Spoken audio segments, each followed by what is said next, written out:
Hello everyone, I Kuldeep Sharma welcome you all to today's session of Daily News Analysis where we are going to look at the important news from the Hindu newspaper as well as the Indian Express. तो students आज है 7th of April and 7th of April जो है ये एक important day है because आज के दिन एक वर्ल्ड के अंदर में एक पर्टिकुलर डे को सेलिब्रेट किया जाता है, तो उस वजह से भी 7th April को आपको फोकस करना रिक्वायर्ड है। तो सबसे पहले before we go into the Hindu newspapers important news as well as Indian Express, एक बार का हम गो थ्रू करते हैं कि आज का 7th अप्रैल क्यों इंपॉर्टेंट है।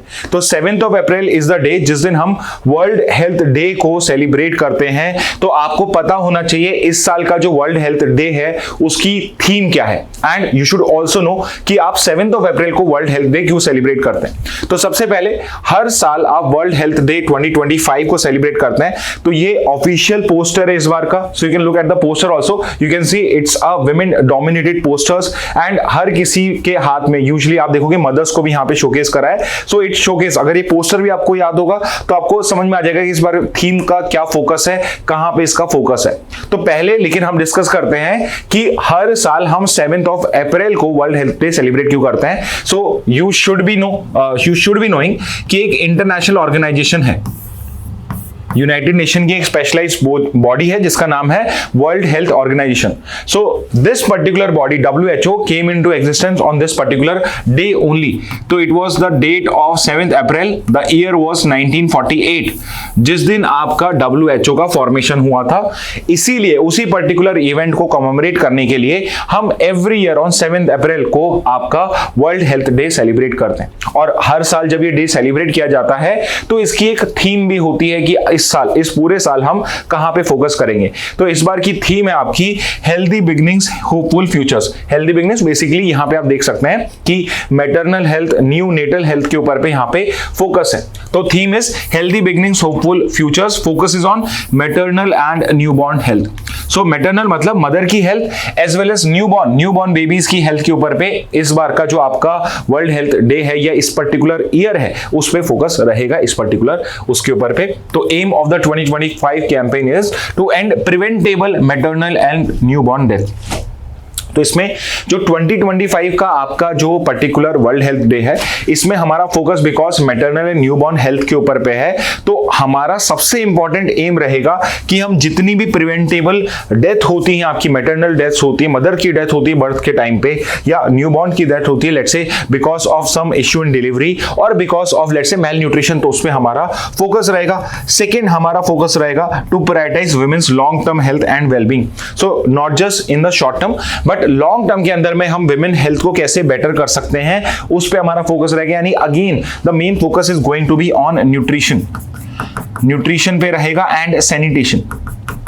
So these would be the two focus area this year, and third is to raise awareness among government, civil society and health workers regarding the health of maternal and newborn babies। तो यहाँ पे जो आपका इस बार का world health day है ये टोटली या फुली फोकस रहेगा विमेन हेल्थ के ऊपर पे एंड न्यूबॉर्न के हेल्थ के ऊपर पे। जब मैं विमेन हेल्थ भी बोल रहा हूं तो यहाँ पे फोकस है मदरहुड पे, मदरहुड के ऊपर पे फोकस है and eight the same time newborn babies के हेल्थ के ऊपर पे भी फोकस है। सो जस्ट रिमेंबर अप्रैल 7th जो है ये वर्ल्ड हेल्थ डे होता है। इस साल की थीम क्या है? Theme is healthy beginning hopeful futures. Okay, so just remember this particular fact. ये जो पर्टिकुलर डे है वर्ल्ड हेल्थ डे, पहले भी आपके एग्जाम्स में एलेट के अंदर में इसका क्वेश्चन आया हुआ है, क्लैट एलेट में इस पे क्वेश्चंस आ सकते हैं।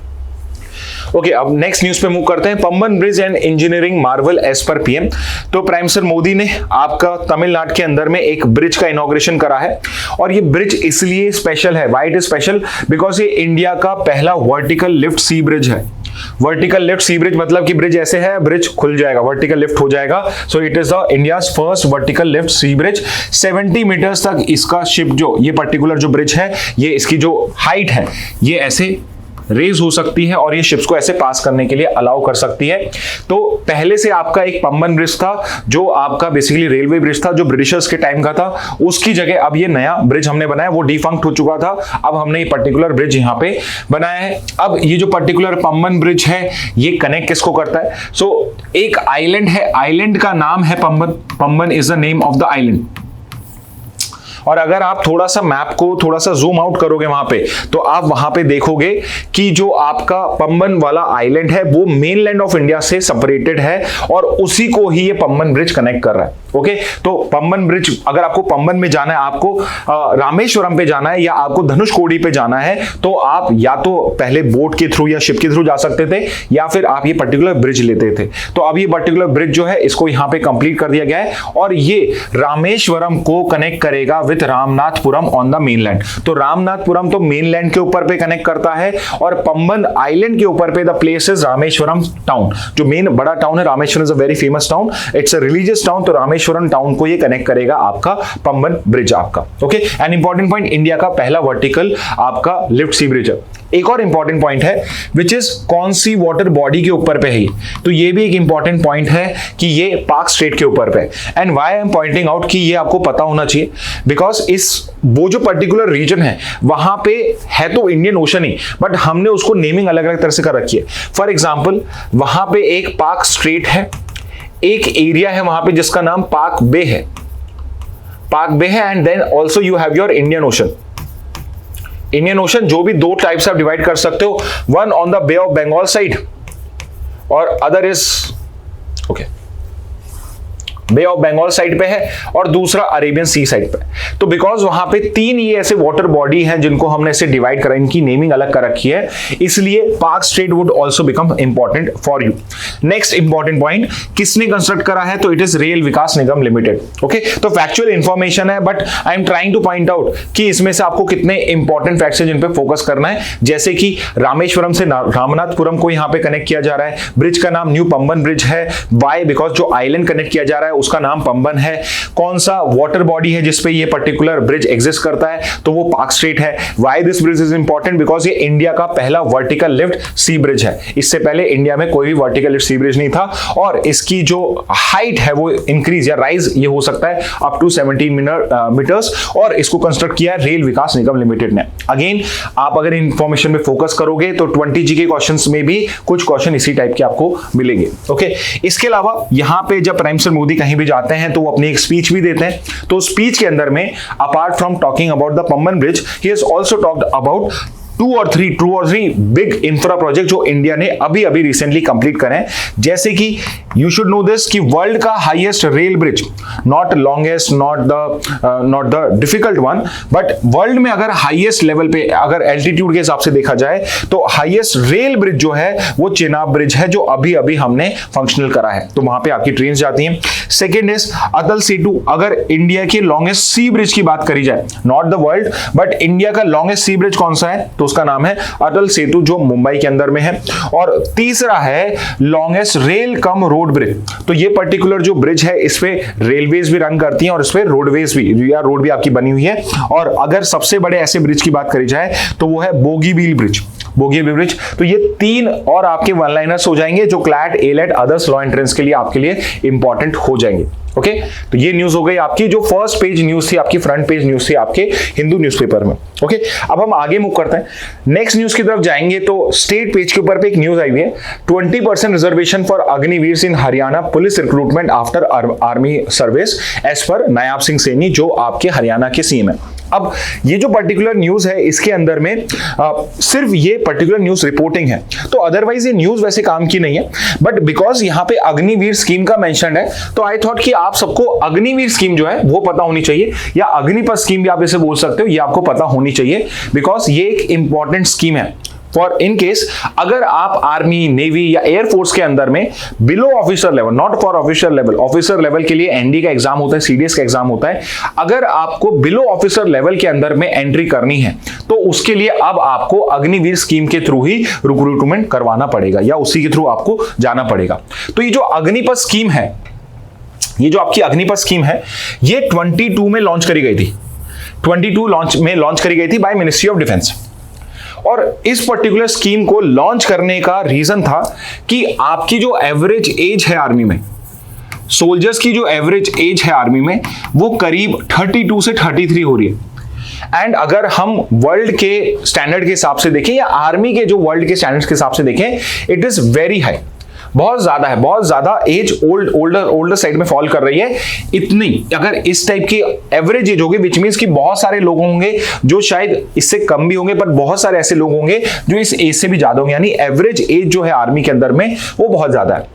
एंड अगर यंग पर्सन नहीं होता है तो उसमें डायनामिक कम होती है, उसकी स्पीड स्लो होती है, और आपकी जो आर्म फोर्सेस ओवरऑल जो होती है वो उतनी आपकी एक्टिव नहीं रहती, डायनामिक नहीं रहती। तो इस वजह से ये पर्टिकुलर स्कीम अनाउंस करी गई जिसका नाम है अग्निवीर स्कीम।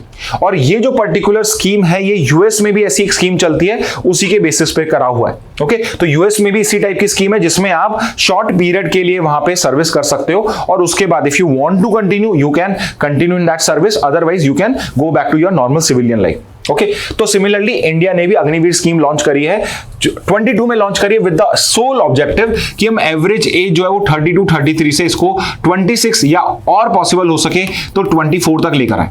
तो बिल्कुल young age, maximum number of जो सोल्जर्स हो वो यंग एज के हो, तो इन केस अगर कोई वॉर होता है तो वहां पे हमारे कैजुअलिटीज भी कम हो, वहां पे हमारा डायनामिज्म भी ज्यादा हो, और हम वहां पे हमारे जो एनिमीज हैं उनके साथ अच्छे से फाइट कर सके। तो इस पर्पस के लिए इसको ज्वाइन करिए, इसको स्टार्ट किया गया था। ऑलवेज रिमेंबर कि यहाँ पे जो जवान लेवल है, नॉन ऑफिसर लेवल होता है, उसके लिए पर्टिकुलर स्कीम है, not for the officers level. और आर्मी, नेवी, एयरफोर्स तीनों के अंदर में शॉर्ट टर्म कॉन्ट्रैक्ट बेसिस पे, so it's a contract based service के बेसिस पे आपको करा जाता है। ओके, अब यहाँ पे इसके की फीचर्स बताए हुए हैं, सारे के सारे की फीचर्स, एक एक पॉइंट जो है सारा आपके लिए इंपॉर्टेंट है। जैसे कि पहला पॉइंट हम देखें कि किस एज ग्रुप के बच्चे हैं या किस एज ग्रुप के लोग हैं जो इसके अंदर में पार्टिसिपेट कर सकते हैं। तो अगर आपको जवान के लेवल पे एंटर करना है तो you should be in this particular age group only. तो आप 17.5 से 21 ईयर्स एज के जो होंगे उन्हीं लोगों को इसके अंदर में आपने एलिजिबल रखा है। वन टाइम 22 के अंदर में, बिकॉज एकदम से अनाउंस करी गई थी, तो may be for few of दोस्त जो इस पर्टिकुलर एज ब्रैकेट को क्रॉस कर चुके थे, तो जब 22 में जब फर्स्ट टाइम स्कीम हुई थी उस साल सिर्फ एक बार का एज एक्सटेंशन दिया गया था 23 ईयर्स का, बट अब ये एक्सटेंशन एंड हो चुका है। Now it is 17.5 to 21 years. तो इनकेस कोई जाना चाहता है तो अभी आपके पास में मौका है। नेक्स्ट इज रिक्रूटमेंट बेस्ड होगा on merit and nation wide competitive process. तो यहां पे मेरिट के बेसिस पे नेशन वाइड कॉम्पिटिटिव प्रोसेस किया जाएगा, जिस बेसिस पे आपका रिटन एग्जाम होगा, फिर आपका फिजिकल एग्जाम होगा, और उस बेसिस पे आप इसके लिए शॉर्टलिस्ट हो जाओगे। वेरी इंपॉर्टेंटली इसमें जो कॉन्ट्रैक्ट है वो कितने साल का है, एक अग्निवीर कितने टाइम तक आर्म फोर्सेस को अपनी सर्विस देता है, तो वो कॉन्ट्रैक्ट है 4 साल का, 4 साल का, जिसमें आपकी 6 मंथ्स की ट्रेनिंग है, इंक्लूडिंग ट्रेनिंग जो है, और 3.5 ईयर्स को के लिए आपको डिप्लॉय किया जाएगा। यानी टोटल ऑफ 4 ईयर, 6 महीने की ट्रेनिंग, और 3.5 साल के लिए आपको कहीं पे आपको सर्विस प्रोवाइड करनी पड़ेगी। नेक्स्ट इज जब 4 साल कंप्लीट हो जाएंगे, जो टोटल नंबर ऑफ अग्निवीर उस साल इन्होंने शॉर्टलिस्ट करे थे, जो पर्टिकुलर लोग अग्निवीर थे, 4 साल बाद, ये 4 साल जब कंप्लीट हो गए उसके बाद सिर्फ 25% लोगों को ही रेगुलर सर्विस में प्रोवाइड करी जाएगी। विच मींस जो बेस्ट 25% होंगे, if there are 25% good Agniveer recruits, तो उनमें से 25% को आप रेगुलर आर्मी के अंदर में रहोगे। विच मींस कि जो 75% हैं they would not be joining the regular army या नेवी या एयरफोर्स, सिर्फ 25% को इस तरीके से आप रेगुलर सर्विस प्रोवाइड करोगे। तो ये रिक्रूटमेंट हर साल करा जाएगा। उससे क्या होगा कि अगर 21 में कोई ज्वाइन कर रहा है तो 4 साल बाद वो 25 का होगा, विच मींस मेजॉरिटी ऑफ दोस्त की जो 75% पॉपुलेशन है वो 25 में काइंड ऑफ रिटायर हो जाएगी। यानी कि सिर्फ 25% ही ऐसे लोग होंगे जो 25 के ऊपर एज वाले रहेंगे। तो ईयर ऑन ईयर जब ये ऐसे कंटिन्यू रहेगा तो यू वुड सी देयर कि 75% हर साल ऐसे रिक्रूट्स आ रहे हैं जो 25 एज तक के ही रहेंगे। कभी भी कोई भी ऐसा नहीं होगा 75% ज्यादा जो 25 एज को क्रॉस कर रहा होगा, because majority of those would not be selected for the regular army. 25% जो उसके बेस्ट से बेस्ट होंगे वही इसके अंदर में आपके आगे रिक्रूट करे जाएंगे। ओके, तो इसके बाद जो रिक्रूट नहीं करे गए हैं, क्या उनको कोई पेंशन मिलेगी? So the answer is no, इनको कोई भी पेंशन का प्रोविजन नहीं है। रिमेंबर दिस कि जो 25% है उनको रेगुलर आर्मी में, आर्म फोर्सेस के अंदर में रिक्रूट करा गया है, तो उनके जो टर्म्स ऑफ सर्विसेज होंगे वो सेम होंगे जो बाकी आर्म फोर्सेस के पर्सनल का होता है। बट जो 75% आपके रिक्रूट नहीं करे जाते हैं आगे, उन सबको यहां पे कोई पेंशन या कोई और बेनिफिट नहीं मिलेगा। बट उन्हें क्या एक एक्स्ट्रा बेनिफिट मिलेगा, तो जो भी अग्निवीर होते हैं, जो अग्निवीर जो 25% में फॉल नहीं कर रहे हैं, जो आपके आगे रिक्रूट नहीं हो रहे हैं, उनको यहां पे एक सेवा निधि पैकेज मिलेगा। इसका नाम है सेवा निधि पैकेज। जो आपने सर्विस प्रोवाइड करी है तो उसके लिए आपको ये पर्टिकुलर एक अमाउंट मिलेगा 11.75 लाख करोड़ रुपीस का, जो टैक्स फ्री होगा आपके एग्जिट पे। तो जब 20 लाख से आप 21 में जा रहे हैं, आप 25 में अगर आप वहां से आपको नहीं यहां पे रिक्रूट करा गया है तो आपको 11.75 लाख रुपीस का टैक्स फ्री अमाउंट मिल जाएगा, जो आप आगे जाके जो भी आप आगे जाके करना चाहते हैं उसके लिए आप यूटिलाइज कर सकते हो। इसके थ्रू क्या रहेगा, ट्रेनिंग मिल जाएगी, सबको डिसिप्लिन बढ़ेगा और एक्सपोजर टू मिलिट्री लाइफ बढ़ेगा यूथ इंडिया के अंदर में। तो rather than having a proper conscription, कुछ कंट्रीज में ये आप वर्ड सुनोगे कॉन्स्क्रिप्शन, जैसे इजराइल के अंदर में कॉन्स्क्रिप्शन है, साउथ कोरिया, नॉर्थ कोरिया, इन सब में कॉन्स्क्रिप्शन है। कॉन्स्क्रिप्शन का मतलब होता है compulsory military service. Compulsory military service यानी every citizen of that country has to give military service for a few years। तो यूजुअली जब आप एडल्ट होते हो 18 ईयर्स पे, 18 ईयर्स से कुछ साल तक आपको कंपल्सरी मिलिट्री सर्विस करना होता है, आपको ट्रेनिंग लेनी पड़ती है और इन केस अगर आपको कॉल किया जाता है तो आपको अपनी मिलिट्री सर्विस फ्यूचर में देनी पड़ सकती है। फॉर एग्जाम्पल आपकी जो इजराइल है वो भी आप वर्ड सुन रहे होगे रिजर्व सोल्जर्स। अब रिजर्व सोल्जर्स वो सोल्जर्स होते हैं जो एक्टिवली आपके आर्मी का पार्ट नहीं होते हैं, आर्म फोर्सेस का पार्ट नहीं होते हैं। इन केस ऑफ रिक्वायरमेंट ये रिजर्व सोल्जर्स जो होते हैं ये आपके यूज किए जाते हैं। तो ये जो पर्टिकुलर रिजर्व सोल्जर्स होते हैं these are train during the conscription period. तो जो कंट्रीज छोटी होती हैं या जिन कंट्रीज के आसपास उनका जो नेबरहुड है वो बहुत हॉस्टाइल है, जैसे इजराइल का नेबरहुड बहुत हॉस्टाइल है, साउथ कोरिया जो उसकी कंटिन्यूअसली नॉर्थ कोरिया से फाइट होती रहती है। आज भी साउथ कोरियन जो है उनको ये हमेशा थ्रेट रहता है कि नॉर्थ कोरिया हम पे अटैक कर सकता है, हम पे न्यूक्लियर अटैक कर सकता है। तो इस वजह से वहां पे आज भी कॉन्स्क्रिप्शन आपका कंटिन्यू रहता है। Okay, but in case of India conscription नहीं है। अग्निवीर जो स्कीम है ये कॉन्स्क्रिप्शन नहीं है। Why it is not conscription? Because conscription के अंदर में जितने भी सिटीजन होते हैं सबको ये पर्टिकुलर सर्विस देनी पड़ती है, बट यहां पे if you are interested in military service तो ही आप ज्वाइन करते हो। तो ये कुछ की फीचर्स हैं आपके अग्निवीर स्कीम के। आई वुड से ये सब आपको पता होने चाहिए। ओके, आगे मूव करते हैं। सो एक हम पर्टिकुलर एडिटोरियल से गो थ्रू करते हैं, जैसे कि आपका जो आज हिंदू पेज का एडिटोरियल है, हर साल ऐसा ही होता है। जिस दिन वर्ल्ड हेल्थ डे होता है, कोई भी इंपॉर्टेंट वर्ल्ड का डे होता है, ग्लोबल कोई डे सेलिब्रेट कर रहे होते हैं, तो उस दिन के जो एडिटोरियल्स होते हैं वो सारे के सारे आपके उस डे से ही रिलेट करते हैं। फॉर एग्जाम्पल अगर आप आज का हिंदू न्यूज़पेपर देखेंगे, इंडियन एक्सप्रेस भी देखेंगे, तो उसमें जो मेजॉरिटी ऑफ द आर्टिकल्स है, मेजॉरिटी ऑफ द एडिटोरियल्स हैं, वो सारे के सारे वर्ल्ड हेल्थ डे से ही सेलिब्रेट कर। तो उसमें से एक एडिटोरियल जो एक अच्छा एडिटोरियल है, सारे ही अच्छे हैं, उस एक एडिटोरियल को हम गो थ्रू करेंगे कि इसमें क्या बात हो रही है। तो यहां पे ये पर्टिकुलर जो पर्सन है doctor Pratap Singh Reddy, he is the chairman of Apollo hospitals. तो जो अपोलो हॉस्पिटल्स का पूरा ग्रुप है वो उसके हेड है डॉक्टर प्रताप सिंह रेड्डी, और उनका ये पर्टिकुलर आर्टिकल आया है ऑन वर्ल्ड हेल्थ डे। और यहां पे is talking about prescribe preventive medicine for a healthy India. यहां पे he is basically vouching for preventive health care. अब ये प्रिवेंटिव मेडिसिन या प्रिवेंटिव हेल्थ केयर का मतलब क्या है? तो जहां पर भी मैं अपनी हेल्थ को बेटर कर सकता हूं, मैं किसी डिजीज या इलनेस को आने से प्रिवेंट कर सकता हूं, वो सब प्रिवेंटिव हेल्थ केयर का पार्ट होता है। विच सिंपली मीन्स कि I am basically asking for having a healthy lifestyle. Healthy lifestyle के लिए यहां पे फोकस हो रहा है। हेल्दी लाइफस्टाइल रखा जाए, आप रेगुलरली एक्सरसाइज करें सो दैट आप एक प्रिवेंटिव हेल्थ केयर, योगा करें, आप आयुर्वेद की मेडिसिन को आप यूटिलाइज कर सकते हैं, जो बेसिकली आपकी इम्यूनिटी को बूस्ट करती है। यानी बेसिकली मैं इम्यूनिटी बूस्ट की भी बात कर रहा हूं यहां पे। Okay, and always remember editorial जो होता है वो जीके के लिए भी इंपॉर्टेंट है, बट इंग्लिश और रीजनिंग के लिए भी बहुत इंपॉर्टेंट। फॉर एग्जांपल कि हो सकता है ये पैसेज आपके पास आ जाए और आपसे पूछे जाए कि इसका एक प्रॉपर टाइटल प्रोवाइड करिए, तो इंग्लिश का क्वेश्चन बन जाएगा। या फिर आपसे पूछा जा सकता है कि इस पर्टिकुलर पैसेज का आपका मेन थीम क्या है, तो ये आपका इंग्लिश या रीजनिंग का क्वेश्चन भी बन सकता है। स्ट्रॉन्ग आर्ग्यूमेंट्स पूछे जा सकते हैं, इसका कंक्लूजन पूछा जा सकता है। ओके, एनीवे अगर हम इस पर्टिकुलर आर्टिकल को रीड करते हैं तो यहां पे the author is basically arguing about कि इंडिया के अंदर में जो नॉन कम्युनिकेबल डिजीज हैं उनका जो थ्रेट है, उनका जो नंबर है वो इंक्रीज हो रहा है, उससे जो डेथ्स हैं वो इंक्रीज हो रही हैं। तो यहाँ पे it is actually a true fact कि इंडिया के अंदर में नॉन कम्युनिकेबल डिजीज का जो बर्डन है वो ईयर ऑन ईयर इंक्रीज होता जा रहा है, and it might be related to our progress also, क्योंकि जैसे जैसे कंट्री प्रोग्रेस होती है उतना ही वो सीडेंटरी लाइफस्टाइल की तरफ मूव करती है, उतने ही ओबेसिटी के जो केसेस होते हैं वो इंक्रीज होते हैं। और इंडिया के केस के अंदर में इंडिया की जो पॉपुलेशन है वो जेनेटिकली मोर इंक्लाइंड है। अगर आप शुगर ज्यादा कंज्यूम करोगे तो you are more inclined towards getting diabetes also, and I am sure you are aware which country is the diabetes capital of the world. I don't think I have to explain it to you कि कौन सी country है जो diabetes capital है। अगर आपको फिर भी idea लग गया है तो आप कमेंट बॉक्स में आंसर करिए कि which country is known as the diabetes capital of the world. तो इंडिया के अंदर में आपका जो एनसीडी नॉन कम्युनिकेबल डिजीज है, उनका जो थ्रेट है, उनका जो नंबर है, उनसे जो मोर्टेलिटी रेट है, जो डेथ्स हैं वो इंक्रीज हो रही हैं। अब पहले फॉर दोस्त जिनको नॉन कम्युनिकेबल डिजीज नहीं पता, तो हम डिजीज को दो टाइप से डिवाइड कर सकते हैं अमंग अदर थिंग्स कि एक या तो कम्युनिकेबल डिजीज है या नॉन कम्युनिकेबल डिजीज है। कम्युनिकेबल डिजीज जो होती है वो डिजीज होती है जो इन्फेक्शियस डिजीज होती हैं, जो पर्सन टू पर्सन स्प्रेड हो सकती है, यानी one person can spread it to other.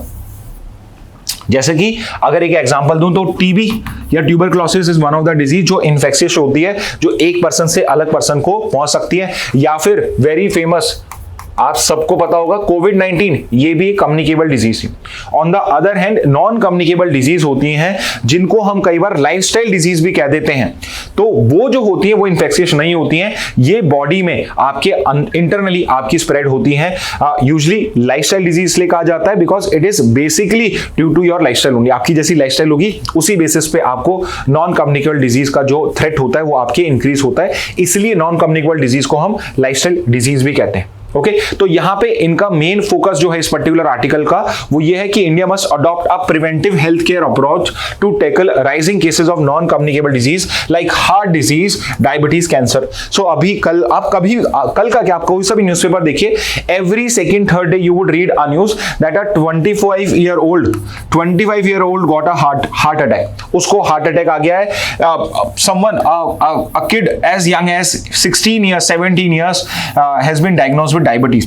तो कैंसर के cases, cancers has become very common and it is something which is related to your genetics also and it is related to your lifestyle also। So remember, जैसे मैं आपको एक चीज बताऊं कि जो कैंसर होता है वो जेनेटिक, उसका रीजन बहुत हाई होता है कि अगर आपकी बॉडी में वो जीन्स, आपके फैमिली में वो जीन्स है जो कैंसर, जिससे कैंसर ट्रिगर हो सकता है, तो चांसेस आर कि आपको कैंसर हो सकता है। बट इसके अंदर में आपका जो एनवायरमेंट है, वो बहुत इंपॉर्टेंट रोल प्ले करता है। तो आपका जो लाइफस्टाइल है, आपकी जो ईटिंग हैबिट्स हैं, आप कितने पॉल्यूशन में रहते हो, वो जो एनवायरनमेंट आपको मिल रहा है उससे जो आपके कैंसर के सेल्स हैं वो ट्रिगर हो सकते हैं या वो डोरमेंट रह सकते हैं। तो इट इज पॉसिबल कि आपके जीन्स में कैंसर हो, बट अगर आपको एनवायरनमेंट जो है वो अच्छा मिल रहा है, आप अच्छा खाते हैं, आप अच्छा पीते हैं, पॉल्यूशन से आप दूर रहते हैं, तो इट इज पॉसिबल कि आपका जो कैंसर के जो सेल्स हैं वो ट्रिगर ही ना हो और इस वजह से आपको कैंसर कॉज ही ना हो। ओके तो इस वजह से भी लाइफस्टाइल जो आपकी है वो इंपॉर्टेंट रोल प्ले करती है। आपका जो पॉल्यूशन लेवल है आपकी सिटी का वो इंपॉर्टेंट रोल प्ले करता है। तो पॉल्यूशन लेवल को हम इतना सीरियसली नहीं लेते हैं बिकॉज उसका शॉर्ट टर्म में या एकदम से डायरेक्ट इंपैक्ट हमें नहीं पड़ता है।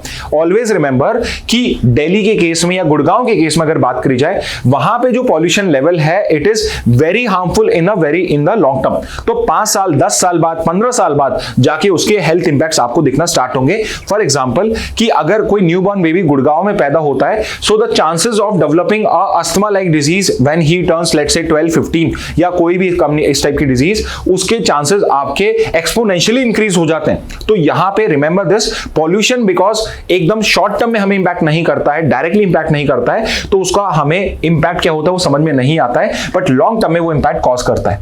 तो बिकॉज यहां पे नॉन एनसीडी जो है, नॉन कम्युनिकेबल डिजीज का जो बर्डन है वो इंक्रीज हो रहा है, तो यहां पे ऑथर आर्ग्यू कर रहे हैं कि हमें अब प्रिवेंटिव हेल्थ केयर की तरफ मूव करना है। प्रिवेंटिव हेल्थ केयर मैंने शॉर्ट में आपको समझा दिया, इट इज बेसिकली कि आप लाइफस्टाइल चेंजेस करिए, एक्सरसाइज करिए, हेल्दी फूड हैबिट्स करिए, रेगुलरली स्क्रीनिंग कराइए, आपकी जब भी आपको मौका मिला आप हेल्थ चेकअप्स कराइए, सो दैट इन केस कोई नॉन कम्युनिकेबल डिजीज आपके उसकी चांसेस अगर इंक्रीज हो रहे हैं तो आप उसको एकदम इमीडिएटली उसके अगेंस्ट में एक्शन लेना स्टार्ट कर सके। तो इसमें कुछ इन्होंने की पॉइंट्स भी दिए हुए हैं। For example, NCDs are now the leading cause of death. तो it it is very rare कि या इंडिया के अंदर में ऑलवेज रिमेंबर कि कम्युनिकेबल डिजीजेस जो होती थी, इन्फेक्शियस डिजीज जो होती थी, historically those were the major cause of death in India. For example TB जो है it is one of the silent killer जो बहुत ज्यादा डेथ कॉज करता था। या फिर अगर और किसी की बात करी जाए तो प्लेग आपके रेगुलरली आते रहते थे which was one another important. या फिर आपका जो चिकनगुनिया या मलेरिया रिलेटेड आपके डिजीज, नॉट मलेरिया बट आपके अलग अलग कम्युनिकेबल डिजीजेस जैसे कि आपका whooping cough, it was something measles, it was something जो आपका कम्युनिकेबल डिजीज में आता है और इससे बहुत सारी आपकी डेथ्स होती थी। Okay, but now because lifestyle है चेंज, बिकॉज हम थोड़ा बहुत प्रोग्रेस कर चुके हैं, NCDs, heart disease, diabetes, cancer, ये अब आपके लीडिंग कॉज हो चुके हैं डेथ के। अबाउट 2 out of 3 यानी 66%, मोर देन 50% डेथ जो इंडिया में हो रही है, those are because of non communicable disease. और द वरिंग साइन इज कि ये यंग पॉपुलेशन और वर्किंग एज पीपल को भी कर रही है, जिससे उनके प्रोडक्टिविटी रिड्यूस हो रही है। ऑब्वियसली अगर आपके डायबिटीज है तो आपकी जो वर्किंग कैपेसिटी होगी, आपकी एफिशिएंसी जो होगी वो रिड्यूस होगी। And very importantly what NCD is related to, it is linked to the unhealthy lifestyle। तो पुअर डाइट आप ले रहे हैं, आप फास्ट फूड ज्यादा कंज्यूम कर रहे हैं, एक्सरसाइज नहीं करते हैं, and I am actually pointing out to you only कि आप पुअर डाइट लेते हैं, आप फास्ट फूड बाहर खाते हैं, आप लैक ऑफ एक्सरसाइज करते हैं, आप एक पॉल्यूशन वाले एनवायरमेंट में रहते हैं। डू नॉट थिंक कि पॉल्यूशन नहीं दिख रहा है तो नहीं है। Many of you might even have started taking smoking और alcohol, although I am sure most of you don't take this, these are not good things to have, because ये आपके हेल्थ पे बहुत इमीडिएटली बहुत हाई इंपैक्ट कॉज करती हैं। Okay, preventive care can reduce 80% of cases. तो यहां पे why he is pointing out कि हमें प्रिवेंटिव हेल्थ केयर पे वर्क करना है। सिर्फ अगर हम इनको सही कर ले तो हम 80% जो केसेस हो रहे हैं डेथ के, उनको हम यहां पे रोक सकते हैं। डायबिटीज के केसेस, हार्ट डिजीज के केसेस, स्ट्रोक के केसेस जो आपको आते हैं, ये केसेस जो हैं आपके 80% तक रिड्यूस हो सकते हैं अगर हम प्रिवेंटिव हेल्थ केयर पे वर्क करें। तो इसके लिए आप क्या क्या कर सकते हैं वो और इस आर्टिकल में बताया गया, जैसे कि regular health checkups, early screenings and public awareness are key solution. So सबसे पहले जैसे मैं आपको कर रहा हूं अवेयर, पब्लिक अवेयरनेस को स्प्रेड करना कि आपके फैमिली में अगर आपको लगता है कि ओबेसिटी इंक्रीज हो रही है, फॉर एग्जांपल कि कोई आपके घर में है जिसको पहले वॉक करने में जल्दी सांस फूलती है, so it might be the case कि यहां पे हार्ट का कोई इश्यू हो या लंग्स का कोई इश्यू हो। तो अगर आप अर्ली स्क्रीनिंग करा लें, जाके डॉक्टर को दिखा लें, या फिर आप रेगुलरली चेकअप्स कराएं, तो ये जो पर्टिकुलर इश्यूज होते हैं आप इनको इमीडिएटली डील कर सकते हो। इसके अलावा new gen what they can use technology and AI. तो फिटनेस ट्रैकर्स हैं, हेल्थ एप्स हैं, इनसे आप अगर रेगुलरली अपनी हेल्थ को मॉनिटर करेंगे so this would also help in prevention. इसके अलावा गवर्नमेंट के कुछ स्टेप्स इन्होंने डिस्कस करें, जैसे एक आपका national programme for prevention and control of NCDs and health and wellness centres. तो आपकी गवर्नमेंट ने जो पहले प्राइमरी हेल्थ सेंटर्स होते थे, primary health centre as the name suggest कि कोई भी छोटी मोटी बीमारी आप गांव में रहते हैं तो वहां पे प्राइमरी हेल्थ सेंटर्स होते हैं। आज भी आप जाओगे, जैसे एग्जांपल के लिए दिल्ली में आपका मोहल्ला क्लिनिक का कंसेप्ट है, हर मोहल्ले में छोटे छोटे क्लिनिक्स बनाए हुए हैं। ये सारे जो आपके प्राइमरी हेल्थ सेंटर्स थे उनको अब HWC health and wellness centre में कन्वर्ट कर दिया गया, विच मीन्स कि अगर आप बीमार हैं तो ही नहीं, अगर आपको वहां पे लेट से योगा सीखना है, आपको वहां पे कोई और आयुर्वेद की मेडिसिन लेनी है, आपको नॉर्मल डायग्नोस्टिक टेस्ट कराने हैं, तो वो सब भी आपको हेल्थ एंड वेलनेस सेंटर में अवेलेबल होंगे। इसके अलावा आपका national programme for prevention control of NCD जो है वो बेसिकली फोकस करता है पब्लिक अवेयरनेस के ऊपर पे, but at the same time वो यहाँ पे अर्ली स्क्रीनिंग और हेल्थ चेकअप भी प्रोवाइड करा जाता है। Why this is important? So as per the author, ये आपका एनसीडीज को प्रिवेंटिव हेल्थ केयर के थ्रू कंट्रोल करना क्यों इंपॉर्टेंट है? तो सबसे पहले healthy population is necessary for economic growth. आप हेल्दी होगे तभी तो आप ऑफिस जाओगे, एंड तभी आप 90 आवर वीक पर वीक काम कर पाओगे। तो ये आई थिंक मैं सरकास्टिकली भी बोल रहा हूं यहाँ पे, I don't think 90 hour work week की रिक्वायरमेंट होगी, but yes if you want to grow in your life तो आपको ये चीज करनी पड़ेगी। If Indian stay healthier the country can better achieve its 5 trillion economic goal. तो 5 ट्रिलियन इकोनॉमी का जो हमने गोल सेट करा है 2030 तक हम ट्राई करेंगे अब उसको अचीव करने का, वो हम अचीव कर पाएंगे। And prevention is better than cure both for the individual and the nation. Prevention अगर आप कर लोगे तो आपका हेल्थ का खर्चा बचेगा, गवर्नमेंट का जो खर्चा है वो भी बचेगा, बिकॉज गवर्नमेंट भी यहाँ सब्सिडी प्रोवाइड कर रही है। आपका जो हेल्थ इंफ्रा जो है उस पे जो बर्डन है वो कम पड़ेगा, हम फोकस कर पाएंगे रियल इश्यूज के ऊपर पे जहां पे हमें एक्चुअल में हेल्थ केयर की रिक्वायरमेंट है। तो ऑथर का मैसेज क्या है? Every person should take responsibility for their own health. आप अपने हेल्थ की खुद जिम्मेदारी लीजिए, तभी हम यहां पे कोई एक मीनिंगफुल डिफरेंस क्रिएट कर पाएंगे। Companies, doctors and the government promote preventive health care. सिर्फ गवर्नमेंट ही नहीं, डॉक्टर्स को भी यहां पे प्रमोट करने की रिक्वायरमेंट है, और जो कंपनीज हैं, जो जहां पे आपके एम्प्लॉइज वर्क करते हैं, उनको भी ये प्रमोट करने की रिक्वायरमेंट है। और यहां पे हमें एक कल्चर भी बिल्ड करना पड़ेगा जहां पे हेल्थ फर्स्ट आपका मेन एजेंडा होना चाहिए, मेन मोटो होना चाहिए कि सबसे पहले निरोगी काया, जो हम रेगुलरली बात करते हैं। ये कल्चर हमें इंडिया में डेवलप करना पड़ेगा कि बाकी सब चीजें बाद में हो सकती हैं, बट आपकी हेल्थ फर्स्ट है। तो अगर आप ये पर्टिकुलर आर्टिकल रीड करोगे तो इस आर्टिकल के अंदर में यही बेसिक मैसेज दिया गया है कि इंडिया को प्रिवेंटिव मेडिसिन या प्रिवेंटिव हेल्थ केयर पे वर्क करना चाहिए अगर हम हमारे इन गोल्स को करना चाहते हैं। मेन फोकस कहां है यहाँ पे फोकस है आपका एनसीडीज को कंट्रोल करने पे, नॉन कम्युनिकेबल डिजीज को कंट्रोल करने पे, जो आपकी आज एक लाइफस्टाइल डिजीजेस भी हैं। आगे मूव करते हैं। ओनली 12% ऑफ हाई कोर्ट जजेस डिस्क्लोज एसेट डेटा शो। तो I am sure you are aware. तो ये तो सिर्फ एक अपडेट है आप लोगों के लिए। हम बहुत टाइम से डिस्कस कर रहे हैं कि सुप्रीम कोर्ट, हाई कोर्ट के जजेस जो होते हैं, देयर इज नो लॉ, जहां पे कोई लॉ नहीं है, रिमेंबर कोई लॉ नहीं है जो उनको बाउंड करे एसेट डिक्लेरेशन के लिए, एसेट डिक्लेरेशन के लिए। तो एसेट डिक्लेरेशन कैसे होता है उनका, वो कैसे करते हैं asset declaration? It is voluntary किया जाता है, ये वॉलंटरी किया जाता है। अभी 33 जो जजेस हैं आपके, बट रिमेंबर कितने जजेस हैं total? So tell me the total strength of the Supreme Court. Comment box में बताइए फिर से, total strength of Supreme Court क्या है? हाई कोर्ट की इसलिए नहीं पूछी जाती, डिफरेंट हाई कोर्ट्स की डिफरेंट स्ट्रेंथ होती है depending on their population and requirement. कितने केसेस उस बेसिस पे डिसाइड किया जाता है। सो रिमेंबर, एसेट जो आपका डिक्लेरेशन है ये आज भी वॉलंटरी है। किसको किया जाता है declaration? Chief justice of India को किया जाता है। हाई कोर्ट में जो chief justice of high court है उसको यहाँ पे एसेट डिक्लेरेशन किया जाता है। तो रिमेंबर दिस कि आप पब्लिकली डिक्लेयर नहीं करते हो, अगर वो कर रहे हैं तो वो सब वॉलंटरी है। और एज ऑफ नाउ जो डिक्लेरेशन किया जाता है वो सीजीआई को किया जाता है, चीफ जस्टिस ऑफ इंडिया को, और यहां पे chief justice of high court को। अब इसके बाद में क्या होता है, इसको फिर पब्लिकली आपका वेबसाइट पे अवेलेबल कर दिया जाता है। तो पब्लिकली अवेलेबल किया जाता है, बट एज ऑफ नाउ वो वॉलंटरी भी सिर्फ सीजीआई और चीफ जस्टिस हाई कोर्ट को करते हैं। और बिकॉज ये वॉलंटरी है, इसलिए हमें ये डेटा पॉइंट दिखता है कि अगर हाई कोर्ट जजेस की बात करी जाए तो इंडिया के हाई कोर्ट के सिर्फ 12% ऐसे जजेस हैं जिन्होंने अपने एसेट्स को डिक्लेयर करा हुआ है पब्लिकली, अदरवाइज बहुत सारे जजेस ने डिक्लेयर नहीं करा। एग्जांपल के लिए यहां पे छत्तीसगढ़ हाई कोर्ट का एग्जांपल दिया हुआ है, जिनमें से जो टोटल 16 जजेस छत्तीसगढ़ में, उसमें से सिर्फ एक जज ने अपना पब्लिकली डिक्लेयर करा है, बाकी 15 जजेस ने अपने डिक्लेरेशन करी ही नहीं है। दिल्ली का एग्जांपल देखा जाए, जहां पे अभी आपका यशवंत वर्मा वाला केस हुआ था, उसकी वेबसाइट पे आप जाओगे तो आउट ऑफ द 38 जजेस टोटल, ओनली 7 जजेस have actually declared it.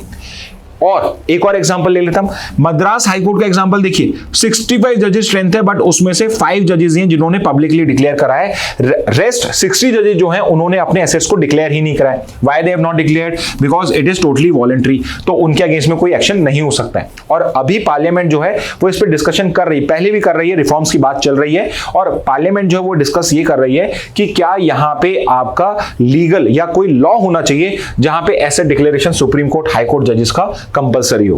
Okay, तो ये एक अपडेट है। आगे वो करते हैं, इंडियन एक्सप्रेस की न्यूज देखते हैं। आईएमडी ने येलो अलर्ट जारी करा है दिल्ली में heat wave till April 9।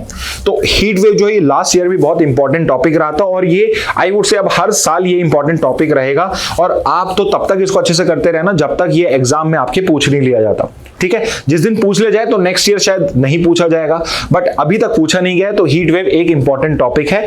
Anyway, climate change की वजह से हीट वेव एनीवे आपके लिए इंपॉर्टेंट रहेंगे। ओके, अब ये हीट वेव क्या होती है? तो आपने अगर सुना होगा, नॉर्थ इंडिया में हम कई बार बोलते हैं कि लू चल रही है इस बार, तो बाहर मत निकलना।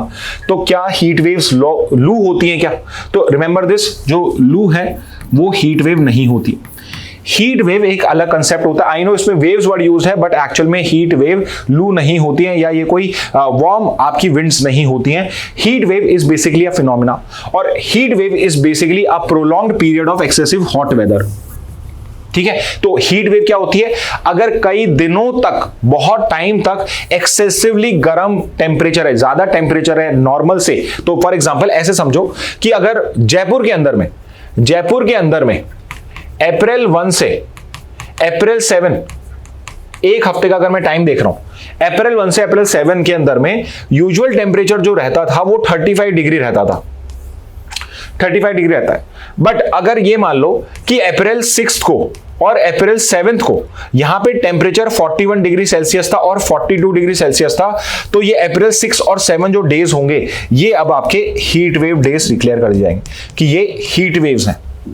तो यहां पर भी आपके आईएमडी जो आपकी इंडिया की मेट्रोलॉजिकल बॉडी है, इंडियन मेट्रोलॉजिकल डिपार्टमेंट, उसने येलो अलर्ट यहां पे करा है। अब ये येलो अलर्ट क्या, ये भी हम अभी नेक्स्ट स्लाइड में समझेंगे कि आपकी आईएमडी क्या क्या अलर्ट्स यहां पे जारी करती है लोगों को समझाने के लिए कि आपको क्या यहां पे करना चाहिए। ओके, सो आई होप आपको हीट वेव की डेफिनेशन समझ में आ गई होगी। It is a prolong period of excessive hot whether that may impact human health, economy and the environment, but the main focus is prolong period. सिर्फ एक दिन के लिए नहीं, सिर्फ यहां पे एक दिन की बात नहीं है, अगर कंटिन्यूअसली प्रोलॉन्ग पीरियड के लिए एक्सेसिवली हॉट वेदर होता है तो यहां पे होता है।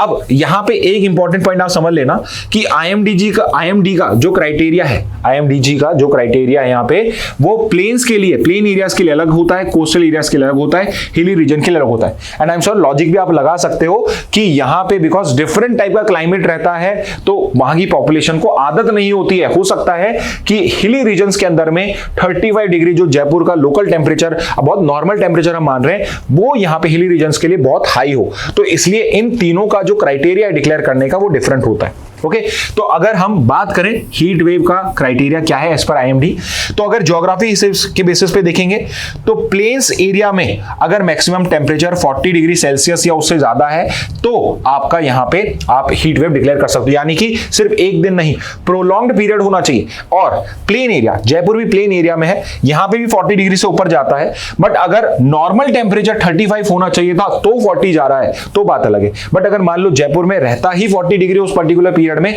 तो हीट वेव डिक्लेयर नहीं होती है। Okay, so always remember normal से कितना दूर जा रहा है, कितना नॉर्मल क्या रहता था इतने सालों से, अब क्या है उस बेसिस पे आपका हीट वेव डिक्लेयर किया जाता है। हिली रीजन्स की देखिए, तो हिली रीजन में जो मैंने आपको एग्जांपल दिया था, 30 डिग्री सेल्सियस या उससे ज्यादा टेम्परेचर जाता है तो आप, नॉर्मल से ज्यादा जाता है तो उसको आप यहां पे हीट वेव डिक्लेयर करोगे।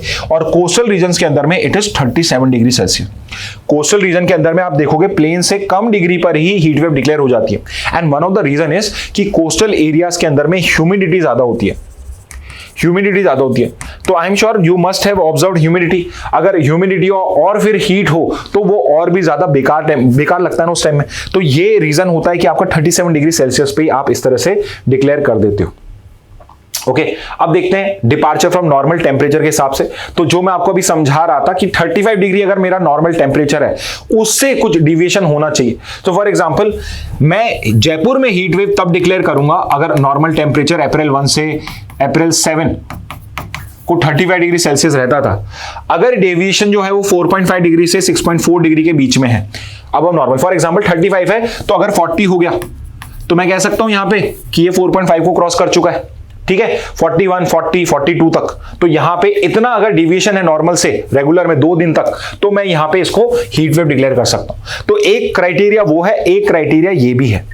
दूसरा है यहां पे 6.4 है, अगर 6.4 से भी ज्यादा क्रॉस कर गया, लेट्स से कि 7 डिग्री का यहां पे चेंज है, 35 था, यहां पे 42 डिग्री सेल्सियस है, 7 डिग्री का यहां पे डिफरेंस आ चुका है। तो इस टाइप के प्रोलॉन्ग पीरियड को बोला जाता है सीवियर हीट वेव।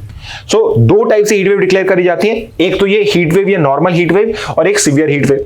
4.5 से 6.4 डिग्री का डिफरेंस है तो आपका नॉर्मल हो जाएगा। अगर 6.4 से भी ज्यादा डिविएशन है, 35 से 42 क्रॉस कर गया, तो यहां पे ये सीवियर हीट वेव डिक्लेयर हो जाएगा। So remember this fact. अब एक्चुअल मैक्सिमम टेम्परेचर की बात करी जाए, अब यहां पे हम डिविएशन नहीं देख रहे हैं, हम मिनिमम टेम्परेचर नहीं देख रहे हैं। अगर कहीं पर भी मैक्सिमम टेम्परेचर 45 डिग्री सेल्सियस को क्रॉस कर जाए फॉर 2 और मोर डेज, रिमेंबर यहां सब जगह एक दिन की बात नहीं है, एक दिन तो एक्सेप्शन भी हो सकता है, पर 2 दिन से ज्यादा चला जाए, 45 डिग्री सेल्सियस से ज्यादा टेम्परेचर है, जयपुर के अंदर में 40 रहता हो, 42 रहता हो, लेट्स से 42 भी है, नॉर्मल टेम्परेचर 42 रहता है, लेट्स से कि मई 5 से मई 10 तक, ये वहां का मान लेते हैं नॉर्मल टेम्परेचर। जो जयपुर छोड़िए, जैसलमेर में तो पॉसिबल है ये, बट अगर जैसलमेर में भी 45 डिग्री सेल्सियस क्रॉस कर रहा है तो मैं उसको हीट वेव डिक्लेयर करूंगा। तो क्या है यहां पे समझने की बात कि एक तरीका है कि नॉर्मल टेम्परेचर क्या, उससे डिविएशन क्या है, एक तरीका है ज्योग्राफी के बेसिस पे मैं एक नॉर्मल क्राइटेरिया क्या लेता हूं, और तीसरा क्राइटेरिया है कि अगर दिन का मैक्सिमम टेम्परेचर जो एक्चुअल में टेम्परेचर मेजर करा गया है वो 45 डिग्री सेल्सियस या उससे ज्यादा है तो मैं उसको सिंपली हीट वेव डिक्लेयर कर दूंगा और कोई कंडीशन की मुझे फॉलो करने की रिक्वायरमेंट ही नहीं है। सेकेंड इज कि अगर टेम्परेचर 47 डिग्री सेल्सियस को क्रॉस कर दिया, 50 डिग्री सेल्सियस चल रहा है टेम्परेचर 2 दिन से, अगर ऐसा है तो वो सीवियर हीट वेव डिक्लेयर हो जाएगी। ये रिक्वायरमेंट भी फुलफिल करने की रिक्वायरमेंट नहीं है। तो 3 तरीके से हो गया। एक तो है नॉर्मल तरीका ज्योग्राफी के बेसिस पे, प्लेन एरियाज के अंदर में 2 दिन 40 डिग्री सेल्सियस से ज्यादा है, हिली एरियाज में 30 डिग्री सेल्सियस ज्यादा है, कोस्टल एरियाज में 37 डिग्री सेल्सियस ज्यादा है, तो हीट वेव डिक्लेयर हो जाएगी। नॉर्मल टेम्परेचर डेविएशन की बात करी जाए तो हीट वेव 4.5 से 6.4 डिग्री सेल्सियस में, सीवियर हीट वेव 6.4 से ज्यादा में। और अगर एक्चुअल मैक्सिमम टेम्परेचर की बात करी जाए 45 डिग्री सेल्सियस क्रॉस हुआ, हीट वेव डिक्लेयर हो गई, 47 डिग्री सेल्सियस क्रॉस हुआ, सीवियर हीट वेव डिक्लेयर हो गई। ओके, तो इस तरीके से होती। और अगर हीट वेव है कितनी ज्यादा उसकी इंटेंसिटी है, उस बेसिस पे आपको जो आईएमडी है वो कलर कोडेड वार्निंग देती है। अब ये कैसे याद करोगे? बहुत सिंपल है। आपने स्पेक्ट्रम सुना होगा विबग्योर, तो ये जो लास्ट 4 कलर्स हैं ये ही आपको यहां कलर दिख रहे हैं। एंड रेड यू नो कि ये आपको वैसे अलर्ट रहने के लिए साइन होता है। तो ग्रीन अलर्ट का मतलब है कि कोई रिस्क की बात नहीं है, कुछ भी आपको करने की जरूरत नहीं है। बट येलो अलर्ट जो अभी दिल्ली में हुआ है, इसका मतलब be aware of high heat, ध्यान रखना स्टार्ट कर लीजिए, हो सकता है इससे आपकी हेल्थ को इश्यूज स्टार्ट हो जाए। Next is orange alert, be prepare to take precautionary action against heat और अवॉइड एक्सपोजर। या तो घर से निकलना मत, जा रहे हो तो अम्ब्रेला लेके जाना, बॉटल लेके जाना, ये रिक्वायरमेंट है। और रेड अलर्ट है, be vigilant, step out only if it is necessary. Red alert का मतलब यह कि हीट वेव इतनी ज्यादा हो चुकी है कि अगर पॉसिबल हो तो बाहर मत निकलना, अदरवाइज ये आपकी हेल्थ के लिए डेंजरस हो सकता है। तो अभी तो रेड अलर्ट इतना कॉमन हुआ नहीं है, बट अगर हमने क्लाइमेट चेंज को कंट्रोल नहीं करा तो वेरी सुन ये भी आपका बहुत कॉमन हो जाएगा। ओके, तो ये है regarding heat wave. Okay, next पे आते हैं crisis in the cotton field. एक बहुत अच्छा एक्सप्लेन सेक्शन का एक आर्टिकल आया है। हम कॉटन को पहले भी डिस्कस कर चुके हैं कि इंडिया के अंदर में भी हम जेनेटिकली मॉडिफाइड कॉटन यूज कर रहे हैं जिसका नाम है बीटी कॉटन। ओके, 2002-2003 से हम इसको यूटिलाइज कर रहे हैं। वर्ल्ड की अगर पहले कॉटन जीएम सीड की बात करी जाए तो सबसे पहले वैसे तो टोमेटो का आया था, बट अगर कमर्शियल कल्टीवेशन की बात करी जाए जो वर्ल्ड ओवर यूटिलाइज हुआ वो कॉटन ही था और वो स्पेसिफिकली बीटी कॉटन था। अब बीटी की cotton was one of the cotton जो जेनेटिकली मॉडिफाइड था, मतलब जीन्स के अंदर में चेंज करके ये सीड्स बनाई गई थी। And it actually came out as a boon for India, boon for Indian cotton. Why? Because जो ये बीटी कॉटन था, जो सबसे खतरनाक पेस्ट है जो सबसे ज्यादा कॉटन की फसल को खराब करता है, पिंक बॉलवर्म। तो ये एक टाइप का इंसेक्ट होता है। अब ये बेचारा क्या करे, ये पिंक बॉलवर्म जो है ये खाता भी सिर्फ कॉटन ही है। इसको कपड़ा खाने के अलावा, कॉटन के अलावा कुछ और नहीं खाना आता। ये सिर्फ और सिर्फ कॉटन के ऊपर ही अटैक करता है। बट बिकॉज ये कॉटन की क्रॉप को अटैक करता था, उस वजह से इंडिया के अंदर में कॉटन की जो क्रॉप थी उसकी यील्ड बहुत कम होती थी और बहुत सारी क्रॉप जो होती थी वो खराब होती थी। एट द सेम टाइम यहाँ पे पेस्टिसाइड का यूसेज भी जो था वो बहुत हाई था। अब बिकॉज कॉटन हम खाते नहीं हैं तो इसलिए पेस्टिसाइड यूसेज हमें डायरेक्टली इंपैक्ट नहीं करता था, बट जो फार्मर्स हैं वो पेस्ट जो स्प्रेड कर रहे हैं और जो उस फील्ड में वर्क कर रहे हैं उनको इस पेस्टिसाइड्स के यूसेज की वजह से कैंसर एंड और भी कई तरह की बीमारियां होती थी। तो इसकी कई ड्रॉबैक्स थे। बीटी कॉटन ने आते ही हमारी बहुत सारी प्रॉब्लम्स को सॉल्व कर दिया। For example, it is because of BT cotton जो इंडिया है वो वर्ल्ड का लार्जेस्ट कॉटन प्रोड्यूसर है। इंडिया जो है वर्ल्ड का लार्जेस्ट कॉटन प्रोड्यूसर है। It is because of one important reason कि हमने बीटी कॉटन को बहुत जल्दी अडॉप्ट कर लिया था। इट वाज ईयर ऑफ 2002-03 जब हमने इसको यूटिलाइज कर लिया था।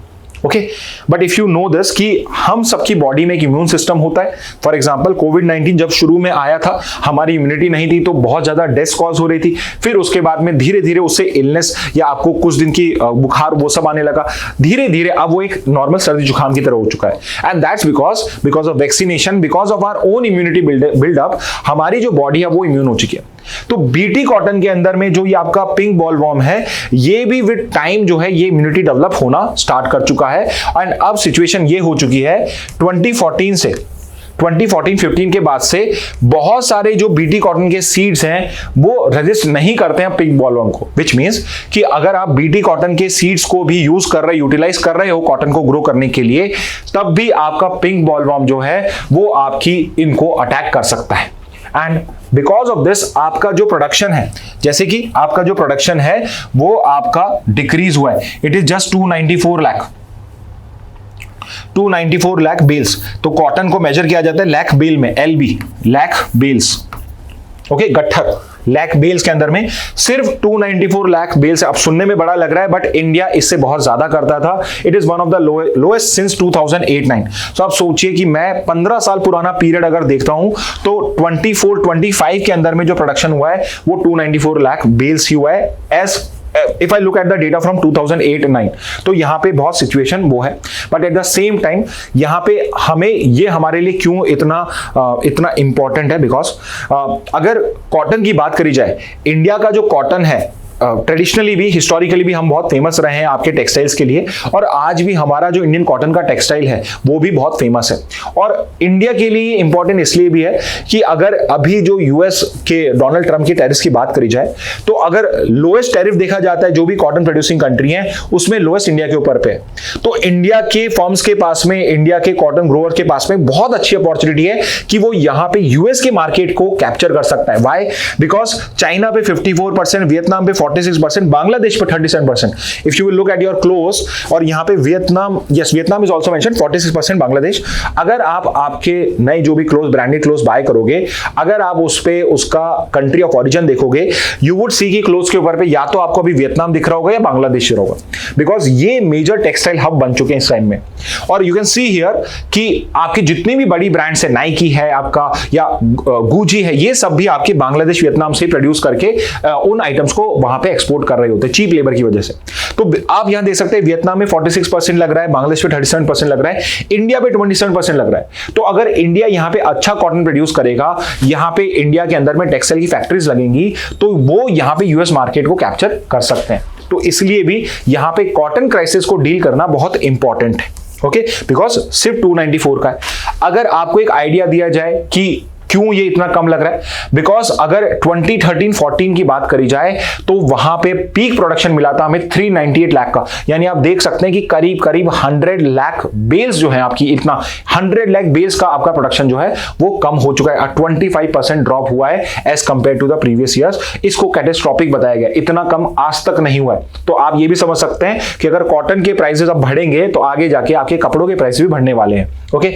India is now a net importer. अब सोचिए कि इंडिया जो हिस्टोरिकली कॉटन को, टेक्सटाइल्स को एक्सपोर्ट करता था, कुछ सालों से वो अब इंपोर्ट कर रहा है कॉटन, यानी यहां की फैक्ट्रीज को भी बाहर से इंपोर्ट करना पड़ रहा है। 30 लाख बेल्स जो है वो हमने अलग अलग कॉटन ग्रोइंग कंट्री से इंपोर्ट करी है। और एक्सपोर्ट कितना करा है? 70 लाख बेल्स। अब आप सोचेंगे कि सर इंपोर्ट करा है 17 लाख बेल्स तो हम एक्सपोर्ट नहीं करते, तो यही हो जाता। तो आपको ये समझना पड़ेगा, एक तो क्वालिटी का डिफरेंस होता है और दूसरा आपके प्री कमिटमेंट्स होते हैं। आपने पहले एक्सपोर्ट ऑर्डर ले लिया तो अब आपको बेल तो करने ही पड़ेंगे, चाहे आपको इंडिया में ज्यादा मिल रही हो, ओके। तो यहां से आप आइडिया लगा सकते हैं कि कितना यहां पे डिफरेंस है। ये आपको याद करने की रिक्वायरमेंट नहीं, जस्ट फॉर योर रेफरेंस।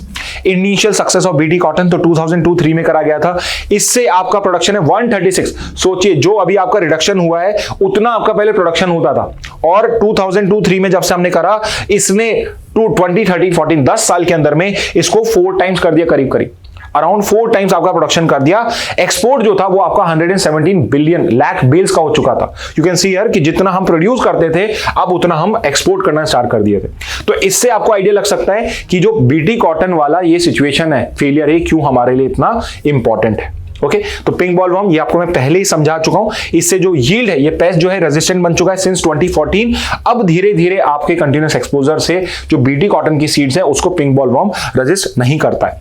अब इसके इश्यूज क्या क्या आ रहे हैं आपको, तो हम ऐसा नहीं है कि इंडिया के अंदर में जो आपकी फर्म्स हैं, जो मेडिकल रिलेटेड फर्म्स हैं, वो जेनेटिक रिलेटेड फर्म्स हैं, वो वर्क नहीं कर रही हैं, बट इंडिया के अंदर में रेगुलेटरी डिलेज जो होते हैं आपके प्रोसेस को करने में, वो बहुत ज्यादा आपके कम्बरसम होते हैं। फॉर एग्जाम्पल, अगर अगर सबसे लास्ट आपका जो सीड अप्रूव हुआ था उसका नाम है बॉलगार्ड 2, जो 2006 के अंदर में करा गया था।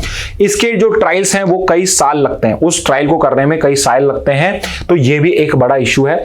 स्टेट गवर्नमेंट से कंसेंट लेना, एनवायरमेंटल अपोजिशन यहां पे इस पर्टिकुलर प्रोसेस को स्लो करती ही रहती है। Okay, so you have to understand कि ये सब जो इश्यूज हैं, इस वजह से आप जो नए टाइप के कॉटन सीड्स को बनाना चाहते हो वो नहीं बना पा रहे हो, बिकॉज रेगुलेटरी डिलेज होते हैं, यहाँ पे टाइम डिलेज होते हैं, यहाँ पे ट्रायल्स में बहुत टाइम लगता है, एनवायरमेंटल स्टेट गवर्नमेंट जो होती है वो ट्रायल्स के लिए एग्री नहीं करती है। बट ऐसा नहीं, गवर्नमेंट कुछ नहीं कर रही है। गवर्नमेंट ने इस बार के बजट में एक मिशन लॉन्च करा है, mission for cotton productivity. Cotton की प्रोडक्टिविटी कैसे इंप्रूव कर सकते हैं अगले 5 साल के अंदर में, उसके लिए हमने ये पर्टिकुलर मिशन को लॉन्च करा है। इट इज एक्सपेक्टेड कि इससे हमारा जो कॉटन प्रोडक्शन है वो वापस एक हेल्दी स्टेट में फॉल करेगा। ओके, तो ये आपकी एक इंपॉर्टेंट न्यूज हो जाएगी, क्योंकि इंडिया के अंदर में कॉटन जो है वो बहुत इंपॉर्टेंट रोल प्ले करता है। आपकी बहुत ज्यादा पॉपुलेशन, जो very high number of people actually work in the textile industry, और वो डायरेक्टली कॉटन के प्राइसेस पे उस पर डिपेंड करती है। कॉटन प्राइसेस ज्यादा हो जाएंगे, बहुत सारी जो छोटे आपके एमएसएमई सेक्टर की जो आपकी इंडस्ट्री है उसके अंदर में जो जॉब लॉसेस है वो होना स्टार्ट हो जाते हैं। इसलिए भी कॉटन क्राइसिस को टैकल करना हमारे लिए बहुत इंपॉर्टेंट है। एट द सेम टाइम ये हमें यूएस मार्केट को यहां पे कैप्चर करने की अच्छी अपॉर्चुनिटी भी प्रोवाइड करती है। ओके, आई होप ये समझ में आ गया होगा आपको। नेक्स्ट एक और न्यूज देख लेते हैं। Trade ministry begins expanding NAFTA wing as India seeks quick US tariff truce. तो यू आर अवेयर कि यूएस ने सब कंट्रीज पे टैरिफ लगाए, इंडिया के ऊपर भी 27% अनाउंस किया गया था, अब उसे 26% कर दिया गया है। तो इंडिया के अंदर में इंडिया की जो मिनिस्ट्री है वो भी अब दिन रात काम कर रही है कि जल्दी से जल्दी हम यहाँ पे यूएस के साथ में कोई फ्री ट्रेड एग्रीमेंट साइन कर लें और फिर हम ये जो पर्टिकुलर रेसिप्रोकल टैरिफ है इनको यहाँ पे अवॉइड कर पाए। तो यहाँ पे सबसे इंपॉर्टेंट तो ये एक नेफ्टा डिवीजन दिया हुआ है। तो ये पर्टिकुलर टर्म है क्या? तो नेफ्टा डिवीजन जो है वो समझने से पहले नेफ्टा क्या वो समझ लो। तो NAFTA is basically stands for North American free trade agreement. तो नेफ्टा स्टैंड करता है North American free trade agreement. तो नॉर्थ अमेरिका के जो 3 बड़े कंट्रीज हैं आपके, which is basically Canada, US और मैक्सिको, इन तीनों के बीच में एग्रीमेंट है। इन तीनों के बीच में एग्रीमेंट है। अब ये जो आपका नेफ्टा था इसका नया नाम है USMCA, USMC, United State Mexico Canada agreement. तो पहले नेफ्टा था, इसके कुछ और टर्म्स थे, उसको चेंज करके अब यूएसएमसी हो गया। तो बिकॉज यहां पे नॉर्थ अमेरिका इंडिया से बहुत दूर है तो हमने अलग अलग कंट्रीज की अलग पॉलिसी नहीं रखी है। इन तीनों की जो पॉलिसी एक साथ बनाई जाती है, इंडिया जो इन तीनों के लिए एक साथ पॉलिसी बनाता है वो बनाया जाता है under the NEFTA division. NEFTA division कह लो या डिपार्टमेंट कह लो। तो नेफ्टा जो है ये एक डिवीजन है या डिपार्टमेंट है under ministry of commerce and industry. India के अंदर में एक्सपोर्ट को प्रमोट करने के लिए जो मिनिस्ट्री है वो है मिनिस्ट्री ऑफ कॉमर्स इंडस्ट्री। नाम में ही कॉमर्स आ गया, तो ट्रेड के लिए जो इंडस्ट्री है उसके अंदर में हमने एक डिपार्टमेंट बनाया हुआ है नेफ्टा। और जो ये नेफ्टा डिपार्टमेंट है ये वर्क करता है किस चीज पे? यूएसए, कनाडा और मैक्सिको के साथ ट्रेड रिलेशंस को या हमारी ट्रेड को इंप्रूव करने के लिए। तो यहां पे ट्रेड मिनिस्ट्री ने क्या करा है, नेफ्टा को जो डिपार्टमेंट है उसको एक्सपेंड करने का डिसीजन लिया है, सो दैट हम जल्दी से जल्दी इस एग्रीमेंट को या इसके जो भी हमारे शॉर्टकमिंग्स है उनको फुलफिल कर सकें और जल्दी से हमारा यूएस का जो टैरिफ है उसको रिड्यूस कर सकें। ओके, तो क्यों हम इसको चीज को कर रहे हैं? To spread up trade deal with the United States to avoid high reciprocal tariffs on Indian goods, इसलिए हम नेफ्टा पे वर्क कर रहे हैं। Okay, but what exactly is NAFTA? NAFTA stands for North American free trade agreement, जो US, Canada और Mexico के बीच में है। बिकॉज हम तीनों कंट्रीज की ट्रेड पॉलिसीज को एक साथ करते हैं, इसलिए it is a NAFTA division under ministry of commerce जो इस चीज से डील करता है। ओके, अब इंडिया की अर्जेंसी क्या है? तो वियतनाम जो है वो 46% टैरिफ्स उस पे अनाउंस करे गए। So one of the highest tariff जो अनाउंस करे गए हैं वो वियतनाम के ऊपर 46% है। और वियतनाम जो है ये भी एक एक्सपोर्ट डिपेंडेंट कंट्री, एक्सपोर्ट करती है बहुत ज्यादा, और US is a big market. तो यहां पे वियतनाम जो है उसने ऑफर करा है कि यूएस के गुड्स के टैरिफ्स को हम 0 कर देंगे। ठीक है, आप हमारे टैरिफ्स को कम कर दीजिए, हम 0 कर देंगे। और यहां पे और भी कंट्रीज है, कंबोडिया एग्जांपल है एक, कंबोडिया पे जिसपे 49% टैरिफ रखा है, उसने भी बोला है कि हम खुद के टैरिफ जो 35% है इसको 5% पे ला देंगे। जो मेन प्रोजेक्ट 19 प्रोडक्ट कैटेगरीज हैं, 35% से हम सीधे 5%, यानी यूएस से जो कंबोडिया आपके गुड्स आएंगे उस पर सिर्फ 5% लगेगा। और इस बेसिस पे आपका जो यूएस है, यूएस जो डोनाल्ड ट्रंप है, वो ये कह रहे हैं कि he is thinking of reducing the tariffs on Vietnam and Cambodia. तो यहां पे इंडिया को कंपीट करना है अगर उन सबके साथ, तो इसलिए इंडिया इज ट्राइंग कि जल्दी से जल्दी हम पहले डील साइन पहले कर लें, सो दैट वियतनाम या कंबोडिया जो है वो हमारे मार्केट को कैप्चर ना कर जाए। क्या होगा, मान लो वियतनाम कंबोडिया ने अगर पहले कर लिया, इंडिया पीछे रह गया, तो इंडिया से भी जो एक्सपोर्ट हो रहा था बिकॉज ऑफ चीपर रेट्स, वो आपका फोकस हो जाएगा वियतनाम और कंबोडिया पे। इसलिए इंडिया की जो डिपार्टमेंट है, नैफ्टा डिवीजन है, वो दिन रात काम कर रही है जिससे हम इसको कर सकें। बट यहां पे इंडिया के कुछ चैलेंज भी हैं। इंडिया यूएस के जो ट्रेड टॉक्स चल रहे हैं, हम भी एफटीए साइन करना चाह रहे हैं यूएस के साथ, बट उसमें इश्यू क्या आ रहा है, उसमें इश्यू ये आ रहा है, यूएस डिमांड कर रहा है data localisation, which is basically कि इंडियन कंपनी जो भी डेटा यूज कर रही है वो सारा वहां पे लोकलाइज होना चाहिए, यानी कि यूएस सिटीजन्स का जो डेटा है वो यूएस की बॉर्डर से बाहर नहीं जाएगा, यहीं पे सारा डेटा रखना पड़ेगा। Second is it is demanding stronger IP loss. आपके जो इंटेलेक्चुअल प्रॉपर्टी लॉज हैं, यूएस ये क्लेम करता है कि इंडिया जो है यहाँ पे पेटेंट्स को, आपके इनोवेशंस को अच्छे से प्रोटेक्ट नहीं करता है, कॉपीराइट का यहाँ पे बहुत ज्यादा होता है, पायरेसी यहाँ बहुत ज्यादा होती है। तो दे वांट कि before we sign an FTA with you, you make your IP law stronger, उसको प्रॉपर इंप्लीमेंट करिए। एंड यहाँ पे हेल्थ केयर प्राइसिंग भी एक बड़ा इंपॉर्टेंट रोल है, नॉट बिकॉज कि हम यहाँ पे प्राइसेस को कम रखते हैं, दे वांट कि हम प्राइसेस पे जो कैप्स लगा चुके हैं, हमने लिमिट लगा रखी है, उनको हटाना पड़ेगा, बिकॉज ये इनोवेशन को डिस्करेज करता है। यहाँ पे कोई कंपनी अगर वो हार्ट के लिए आपको स्टेंट लगवाना है कोई आर्टरी के अंदर में, तो यहाँ पर आपके स्टेंट्स की प्राइस को हमने कैप कर रखा है, इससे ज्यादा का स्टेंट नहीं डलेगा, यहाँ पे इससे ज्यादा प्राइस नहीं हो सकती है। और यूएस की कंपनी से वो कहते हैं हमारी मर्जी, हम जो चाहे वो चार्ज करें। तो यूएस जो गवर्नमेंट उनको फेवर करते हुए कह रही है कि जो हेल्थ केयर की प्राइसिंग आपने कर रखी है ये हमें मंजूर नहीं है, अगर आप इसको हटाओगे तो ही हम आपसे एफटीए साइन करेंगे। और इसी वजह से इंडिया को यूएसटीआर, यूएस ट्रेड रिप्रेजेंटेटिव के प्रायोरिटी वॉच लिस्ट पे रखा हुआ है। अब ये प्रायोरिटी वॉच लिस्ट क्या है, तो ये एक और पॉइंट कहीं पे लिख लेना, प्रायोरिटी वॉच लिस्ट जो है ये यूएस बनाता है, बाय यूएस, और इसमें कंट्रीज को ग्रुप किया जाता है on basis of, countries grouped on basis of protection to आईपीआरस।